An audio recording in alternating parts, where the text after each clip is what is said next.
Welcome everyone. Thank you for being with me. Thank you for checking into the channel. Today is June 19th. We're in the middle of eclipse season. I decided to come on board and do your eclipse readings. It's been challenging, I have to say, and I'm sure all of you are in many different states on your path. Facing challenges, moving through them, coming out the other side.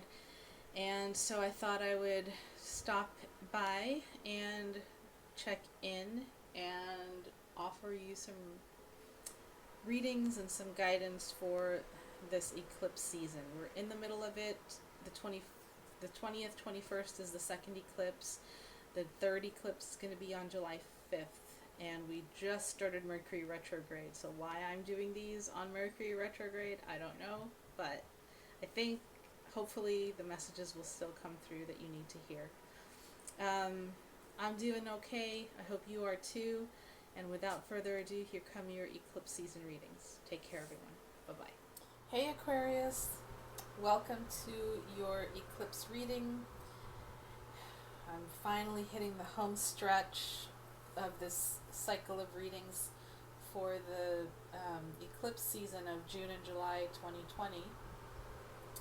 Looking forward to seeing what your cards are. So what I've done, Aquarius, is I've gone ahead and I've said my prayer. I shuffled the cards, picked a few out for you, and I've laid them out on the table. These four right here in the very center are from the Thoth deck. These two are from the Pagan Otherworlds, and then I pulled one oracle card for you from The Enchanted Map by Colette Baron Reed. And let's see what your cards are. Actually, if you could, go ahead and close your eyes, take a deep breath, and I'll say my prayer again. As I say it, just call your guides in, begin to attune yourself with the energy of your reading so that we can get on the same wavelength. I ask that the white light surround us, the light of protection, understanding, and healing. I ask that my guides come through and speak clearly this day for our understanding. May all of Aquarius's intentions be heard and answered, and I ask that this reading be for the highest and best of all concerned. I ask this through all my teachers. Okay, so let's see what your messages are. Highest messages for the sign of Aquarius for this eclipse season. This came, I pulled it, it came upside down. So you've got the Five of Discs in reverse. And the next card is the Princess of Swords. This card has been coming up for quite a few of the signs for the eclipse cycle. This was upright. And the next card is the Ace of Swords. Okay. Actually, no, the Princess of Swords was not upright. I'm going to have to look at I think she came upside down. Ace of Swords, and then this, oh, beautiful, Six of Cups. Okay. All minor arcana cards, Aquarius, you are coming up as the Princess of Swords in reverse. And let me just tune into my guides one more time and see what is going on for you. What is the story of this reading?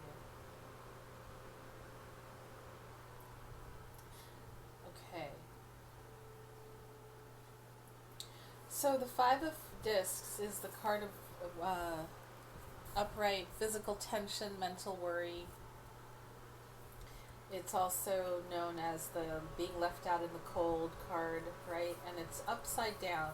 So what I'm sensing is that you're beginning to rebalance, you're beginning to come back to yourself, to your body, to the feeling of belonging during eclipse season.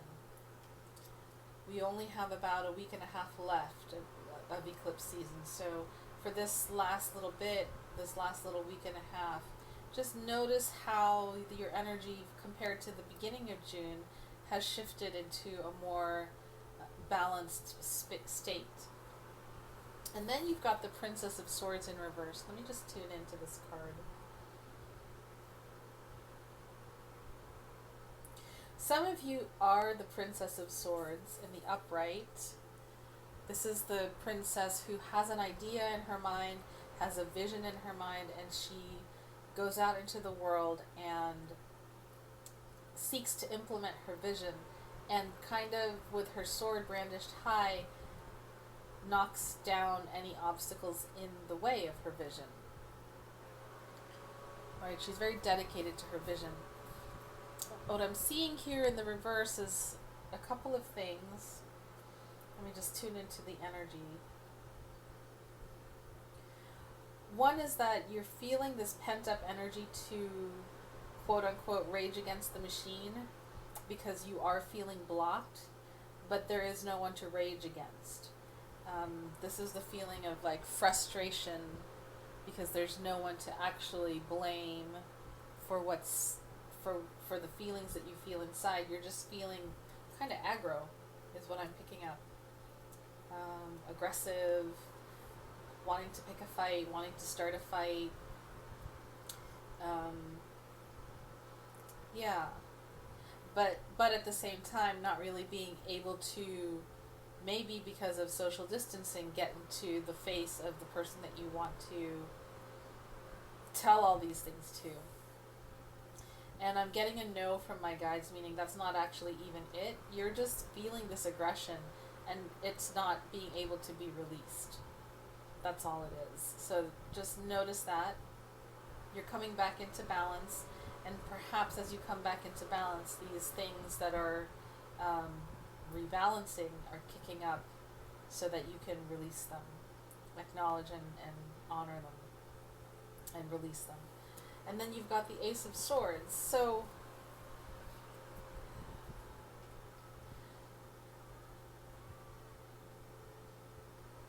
what I'm getting is that you're letting go of the petty ways of being for a greater vision. Right? So this Princess of Swords has a vision. She has a vision. She's fighting for that vision. She's ready for battle, sword brandished high. And then she decides, actually, no, I'm not going to go that way because actually this is the vision that I want instead. Something like that. Like you found a greater vision, or during eclipse season, there's a greater vision that's making itself known to you, Aquarius. And it's kind of telling you to stop with the pettiness of this card.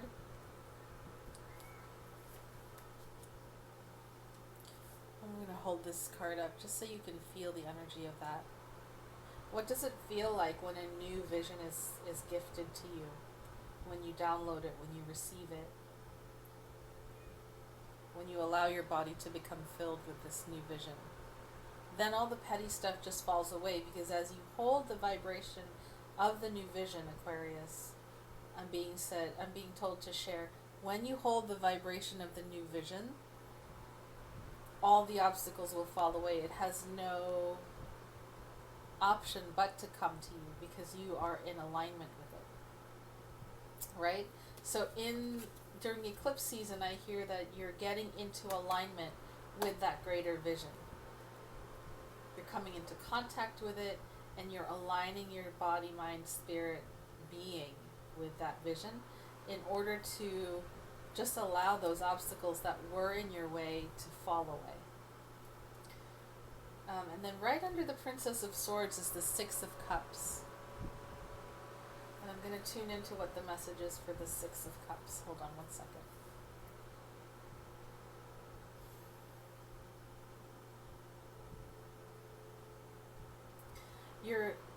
The cups hold many things of value, many people, many things. When I hear those words, the many things that these cups hold, I'm getting the sense that they're precious to you. They're things you really, really care about, and care about not because you're attached to it, but you care about because you genuinely love and care for these things. These could be people in your life, these could be relationships from your past that you honor. They may still be in your life today, or they may have passed, but they're reminders of the tenderness of the heart, and so you're carrying these with you into your new vision. Does that make sense? Your new vision must include, it's not cutting these away, it's including them. The new vision includes all the things that are dear to your heart. You take them with you into your new vision. Now, shout out to Santera. She's one of the YouTube readers that I listen to sometimes, and in one of her readings she talked about all of your life experiences being condensed into a small stone, or a small rock, or a small pearl, or a small jewel, right? And so what I'm being shown is that all of your life experiences here, you are now gathering them up and placing them into this stone, because what's coming, this new vision that's coming, is completely different from the reality that you have been living. There's a discrete beginning, there's a discrete end,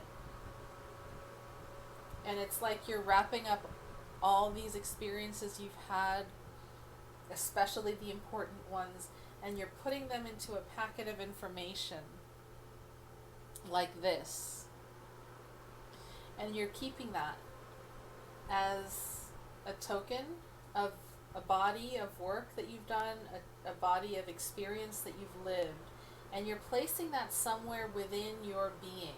It's like the Akashic Records, right? So for a period of your life, this is going to be a page in your Akashic Records, or maybe not a page, maybe a chapter, maybe several chapters, but it's all condensed into one little pebble, because you have to have space to make way for the new vision. Now, this pebble isn't going anywhere. It's part of you now. It's part of who you are. It's a necessary, important part of who you are. And as it's almost like as you place it within you, it becomes one of the jewels in this sword, and the new vision then manifests for you. Okay? So that's a lot. That's a lot, right? You're moving away from this and you're bringing into this. So there's a separation from the old and the new, and this stone is representing what I just said, which is your new being now contains all of these elements within it in a packet of information that you can access at will at any time. But now there's just a lot of space in your being for new information, for new thought, for new experience. Okay. Next up, we have the Nine of Swords, and these are the Pagan Otherworlds cards, and the Ace of Wands. Two aces, and two cards of worry that we pulled right before the aces.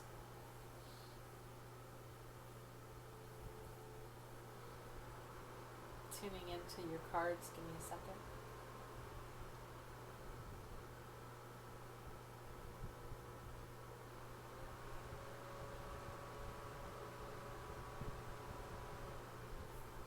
This Nine of Swords is speaking of old energy, old ways of you inflicting harm upon yourself. This beautiful swan is tied at the neck, and each of those swords pierces her. And it's almost, it's she's so beautiful, and it's so painful to see her hurting herself with these swords, right? I mean, she's in the card, it's not happening, but that's what That's what the Nine of Swords energy is. It's mental, self-inflicted damage. And the Ace of Wands is saying there's a new way of being in the world, in your mind, in your body, in your spirit now. There's no need, and there never has been a need for that self-inflicted self-injury. So I'm seeing this as the wand burning away the rope that ties this swan down and just setting her free and leaving the swords behind.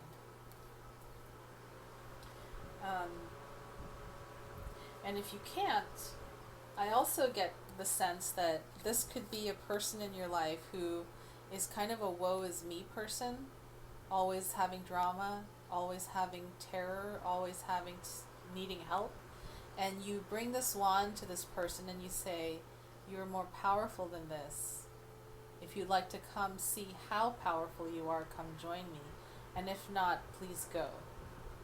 Right? It's the swan needs to make the choice whether to come into your life and learn your ways, Aquarius, of being, or whether it will live without you and it will leave. This could be a friend in your life, a partner, a boss. It could also be a part of you that you're bringing a wand of awareness to. Wands are light, they're fire.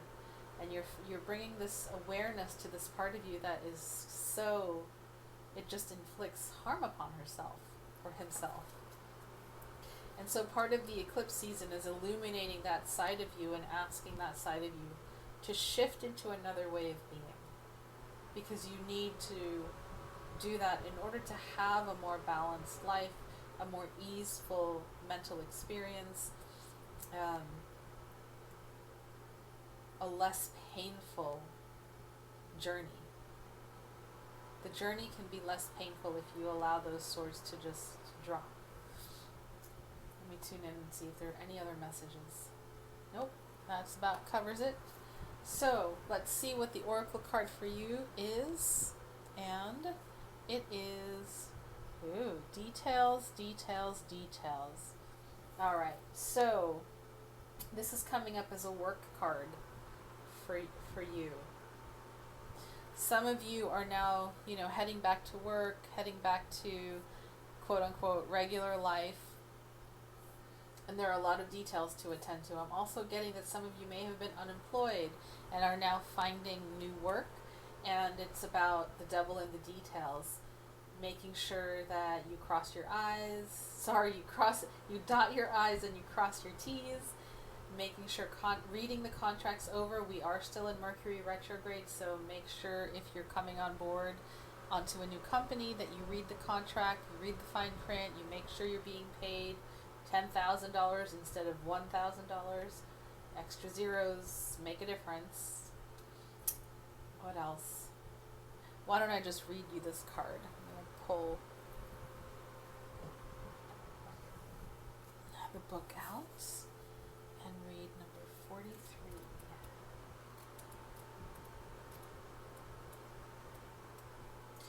The most powerful patterns are created within the tiniest details. Pay attention. Okay, so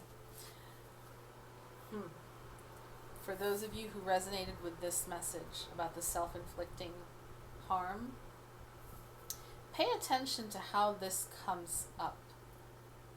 When do you end up inflicting harm upon yourself? Is it when your mom criticizes you? Is it when your boyfriend doesn't call you back? Is it when your best friend ends up canceling on plans that you've had? Notice the pattern and be really specific with the pattern of how the self-inflicting part of you rises and begins to do its damage. Illuminate it so that you can transform it. Knowledge is half the battle. Knowing why it comes, when it comes, in what circumstances the self-inflicting, self-harming pattern comes is important. So I'm going to read the card Upright, it is time to be aware of the fine print in all areas of your life. Look at the details and leave the broad strokes for another time. When this card appears in a reading, it is a sign to finesse a project, make small but meaningful gestures, or add a personal touch to your correspondence.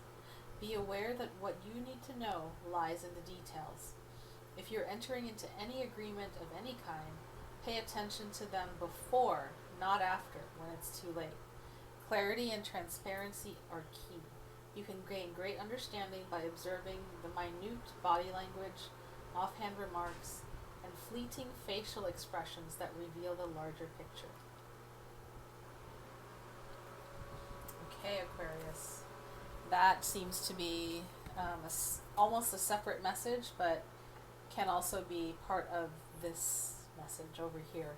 So for those of you who are signing contracts, buying new cars, getting new jobs, signing a lease on the apartment of your dreams, going to court for any reason, pay attention to those details this eclipse season. It'll help you out. All right, that was a very, seemed like a very practical reading for you, but a little bit also visionary. Be well, enjoy the rest of your eclipse season, and I'll talk to you soon, Aquarius. Bye-bye.